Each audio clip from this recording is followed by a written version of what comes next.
What is an adverse condition? Adverse condition is a condition that affects vision, traction, or both. Wet road, fog, icy road, glare. Visibility issues. Types of visibility issues while driving. 1. Passengers and or cargo. 2. Film of dirt, water, fog on windshield. 3. Nighttime vision, lack of light, city light, moonlight. 4. Glare, bright headlights in front or in mirrors, sun glare. 5. Dusk and dawn driving. Eyes are subject to bright horizon and dark road. Headlight rules. Low beam headlights, illuminates about 200 feet. 1. Daytime running lights helps others see you better. 2. Rain, allows others to see you and lets you see through rain. 3. Fog, used to see through fog, others see you and reduces glare. 4. Nighttime city, use in urban areas where city lights help illuminate road. 5. Low beam headlights must be turned on 30 minutes after sunset till 30 minutes before sunrise. This is the law for nighttime driving. High beam headlights, illuminates up to 350 to 400 feet. 1. Rural driving, helps increase visibility when light levels are low. Oncoming blinding lights. 1. Flash the high beams on and off again quickly to communicate with the driver. 2. Check the rear view mirror. 3. Look ahead towards the right edge of the pavement. 4. Reduce your speed. Glare is from both sides, then close one eye until you pass light and then switch to allow the other eye to adjust to the darkness again. If you fail to close one eye, you may be blinded for a short time because it takes time to readjust your vision from a bright light to little to no light. The older you get, the longer it takes to adjust from bright to dark conditions.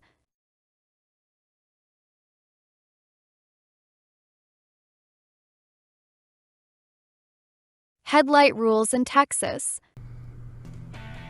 As a driver, our ability to see is mandatory. The only way we can safely get down the road is if we can see where we need to go and what we need to avoid. Now, imagine if you could not see other cars on the road, like at night. Could you avoid them? No way. So what keeps those collisions from happening? Lights. Believe it or not, on your screen right now there's a large truck, about 25 feet away. You can hear it, but where is it? There it is. I did this footage to prove the point that being seen by others is just as important as your ability to see. So the lights on your car play two roles. They help you see when visibility is poor, like at night, and they allow others to see you so they can respond to you. Using your headlights successfully can only be done if you know how they work. Your vehicle's headlights have two intensities. A high beam, which will be indicated on your dash as a blue symbol like this, and a low beam, which will have no indication like this. Your vehicle's light system has 3 levels. These levels are off, parking lights, and parking lights with your headlights and tail lights on. Never drive with just your parking lights on. The parking light level is used to help light up your car while you are parked in a poorly lit area where cars pass by. Leaving your parking lights on for more than 4 hours could leave you with a dead battery. Therefore, your car won't start. Always use your headlight level whenever your car is in motion. Here are some basic rules to follow when driving at night or visibility is poor, like during a heavy rain. Number 1, always use your low beams even in fog. I will say it again. Use your low beams in fog. 2, use your high beams on poorly lit roads like this one, or maybe down alleys and when there is very low traffic. Don't follow a car with your high beams on unless you want a beating. It is very annoying. 3, if a car is coming towards you with their high beams on, it will have an effect on you like someone shining a flashlight directly into your eyes. So, if this happens, look down and to the right. Use the white line on the right side of the road as a guide until the oncoming car passes by. Now, if you're driving with your high beams on, dim your lights when an approaching car is 500 feet away, or more like this. Creating this blinding effect really endangers both of you, not just the other driver. Rule 4. If your car is broken down, the best light system to use to warn other drivers is the hazard lights, which will have a symbol inside your car like this. Finally, there are laws that say when your lights should be on. The rule is your headlights should be on from 30 minutes after sunset to 30 minutes before sunrise. I have videoed what 30 minutes after sunset looks like, and you can clearly see that every driver has their headlights on sooner than 30 minutes after sunset. So turn your headlights on, at least so others can see you. Secondly, your headlights should be turned on when your vehicle cannot be seen by others for 1,000 feet. This situation would be like in a dust storm or heavy rain. Remember, safe driving is an issue of seeing and being seen.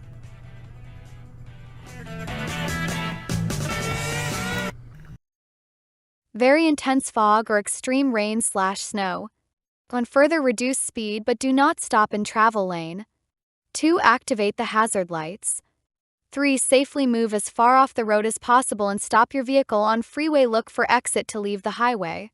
4. Do not return to the roadway until there is a marked improvement in the visibility conditions. Driving in the rain. Reduce speed. Lengthen your following distance. Drive in the tracks of other vehicles. Brake sooner and more gently. If skidding, reapply gently. Accelerate more gradually. Steer with smooth and gentle motions. Use windshield wipers, blades in good condition, full fluid reservoir. Activate the defroster and rear window defogger to prevent fogging of windows. Make sure the tires have good tread and are properly inflated. Hydroplaning. If you've ever felt out of control of your vehicle driving in wet conditions or through a large puddle, chances are you've experienced hydroplaning. Hydroplaning is when water separates your tires from the ground underneath, causing you to lose traction with the road. Your vehicle speed, tire tread depth, and water depth can all act as contributing factors. As the speed of your tires increases in water, traction decreases. Worn tire tread decreases traction altogether and increases the likelihood of hydroplaning. And the deeper the water, the more quickly hydroplaning may arise. No matter how safe of a driver you may be, hydroplaning can still occur. Here are some do's and don'ts for managing these moments safely. Do remain calm and slow down. You'll likely be tempted to slam on your brakes. Instead, you should immediately ease off the gas pedal. Do use light pumping actions if you need to brake. If your car has anti-lock brakes, you may brake normally. Do take a moment to calm down when you've regained control of your car. Pull your car into a safe location and take a few deep breaths before continuing your trip. Don't try to correct your car by turning your steering wheel in the opposite direction you are sliding. Instead, gently turn your wheel toward the direction you are sliding. Don't neglect your tire maintenance. Replace worn tires and keep them properly inflated.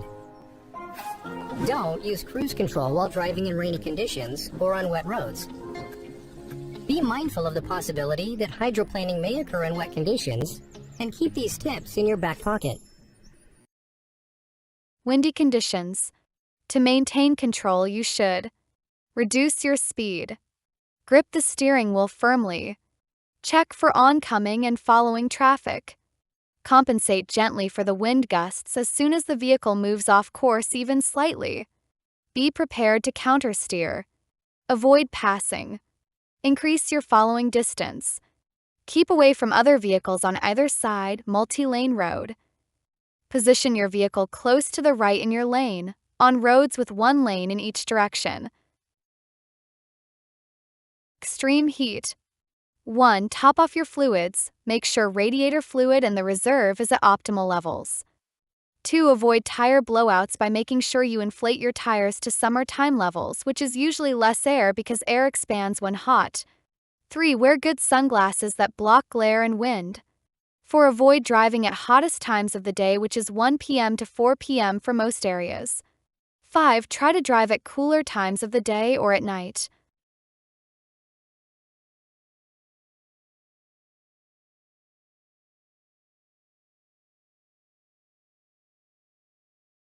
Winter conditions. What is a winter condition? Temperatures below 32 degrees freezing. Icy roads. Heavy snowfall. Blizzards. Traction. Traction. What is traction in driving? Traction is defined as the grip our tires have on the road. Your tires are the only thing that is contact with the road, meaning your tire condition is everything when it comes to traction safety. How you inflate your tires, how much tread is on your tires, and the condition of the tire itself. There's one thing that can help you when you're driving on slippery ice and snow more than anything else, and that's knowledge, knowing what to do to stay in control. For that potentially life-saving knowledge, we went to Steamboat Springs, Colorado, to the renowned Bridgestone Winter Driving School. We've poured about 40,000 gallons of water on every track, allowed them to freeze. So we push snow on top of them every morning, and typically it gets snowed on a lot out here, but unfortunately you are driving on solid ice. And driving on solid ice is just about as treacherous as you can get. Here, drivers learn how to deal with those situations that can get you in serious trouble. Turns can be especially difficult, and when you're turning a corner, you may have to deal with something called oversteer. It's when your car is steering too much. So if you turn in and suddenly the car goes out of control, don't forget where you're looking. Steer to get there.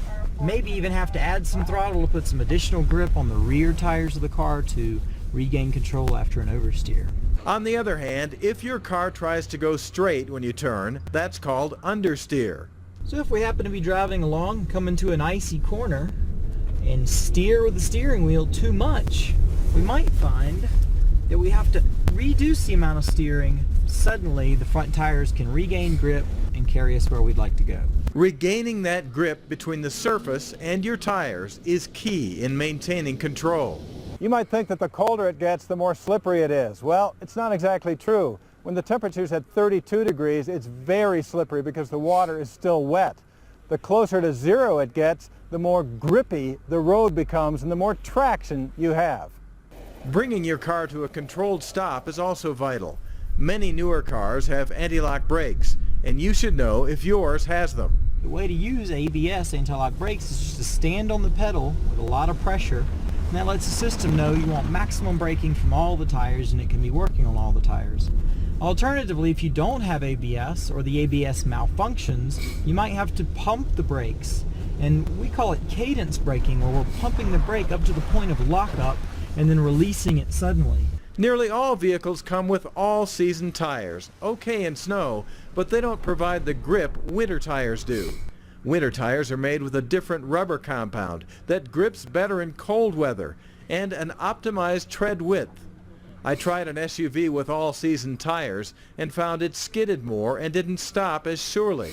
Takes a while, doesn't it? Oh, and you can see how sideways the car is on these tires. Yeah. But in an SUV with winter tires, the improvement was noticeable. Now, you may never drive in conditions quite as harsh as these, but it's always good to know there are things you can do to help you be as in control as possible. In Steamboat Springs, Colorado, for AutoNet TV, I'm Scott Newell. Road friction factors. Smooth dry asphalt equals 0.90. Average dry pavement equals 0.70. Wet asphalt-based concrete equals 0.60. Dry or wet gravel equals 0.50. Wet concrete, wet asphalt equals 0.40. Damp pavement and mud equals 0.30. Muddy and frozen asphalt equals 0.20. Ice equals 0.05. Potholes. Scan ahead to see possible potholes that may be in your path. Identify the size of the pothole. Taking the size into consideration, you have several options. 1. If small to medium, you can slow down and straddle the pothole. 2. If large, slow down, check your mirrors and blind spot and change lanes or go around the spot hole while respecting right-of-way of others. Direction of the skid. How to get out of skid. 1. Take your foot off the gas. 2. Turn in the direction of the skid.